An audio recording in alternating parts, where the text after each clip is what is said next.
had no idea that the technology had come so far. I don't think any of us did. And I'm pretty sure they didn't want us to know about it. My name's Jack. This is my wife, Amber. Well, I would say, glad to meet you, Jack, but considering the circumstances, my name's Deckard. This is my wife, Greta, and my daughter, Lily. Any idea where we're at, Jack? None whatsoever, but I'm going to guess that it's a long way from any prying eyes. Are you alright, Lily? Does your arm hurt much? I'm fine. It looks worse than it is. I did it last week. Actually, fell off my skateboard. Can't see them talking, but it seems as if they're communicating with each other. Must be a centralized program. Probably no more than deposit and retrieve. I think you're right, Jack. I work, or I guess I should say, used to work, for a company that designed automated units for shipping and receiving. These things seem to respond to a basic algorithm. Take this here, put it there. I think you're right. Ava, not much more than a forklift with legs, but I'm going to guess that there's something else programmed into them. Something with the strength they have. We probably wouldn't want to provoke. It doesn't look like we have any choice. And neither do all those other people that are here. It's going to be alright, Honey. I'm sure someone will come along, and then we can ask some questions and get some answers. Mom, you don't have to talk to me like I'm 12. We both know why we're here. What's your story, Deckard? How did you end up in this? Well, I guess we might as well call it what it is. A prison. We were on our way to start off a sort of mini vacation. First one in almost 2 years. Ever since everything started back in early 2020, we've been mostly homebodies. Not just trying to stay safe, like so many others, just wanting to try to keep away from all the insanity that's been going around. We determined, as a family, that we were not going to wear their masks, or any of that other nonsense.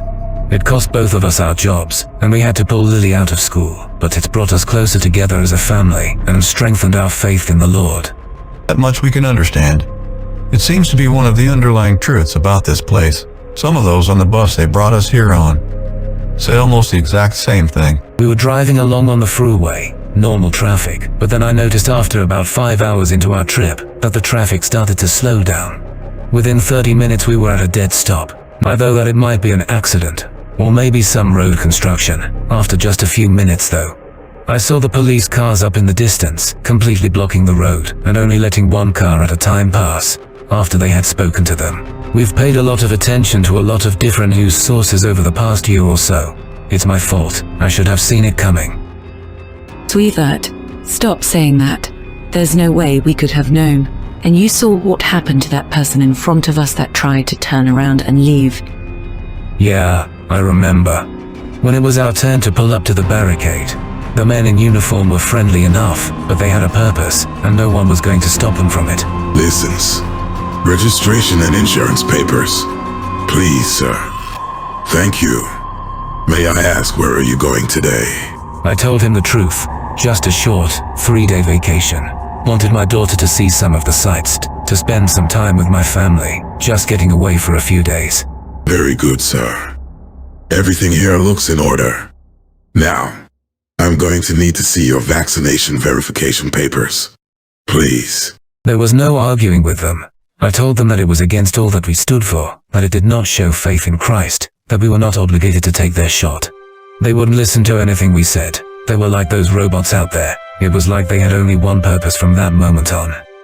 Yes, we were just on a walk in the park, enjoying the day, when 2 of them approached us, wanting to see our documentation, the required app on our phone. There was a bus on the corner, like they were waiting for us, rounding up anyone they could find. Honey,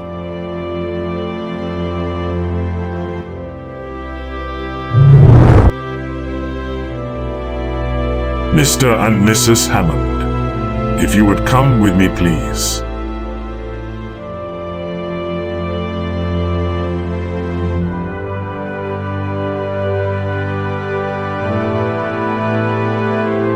Jack, Amber, please forgive me. I should have asked when we first met. Will we see each other again? Oh, yes indeed, my friends. If it is possible, I will save a place at the Master's table for you. Right next to us, we will sit in the kingdom and speak of his glory. I would like to ask you before we go in there, who do you say that Jesus is? You may continue to believe in your invisible God, Mr. Hammond, for what little time that you have left. Now, if you please, I have a very busy schedule today.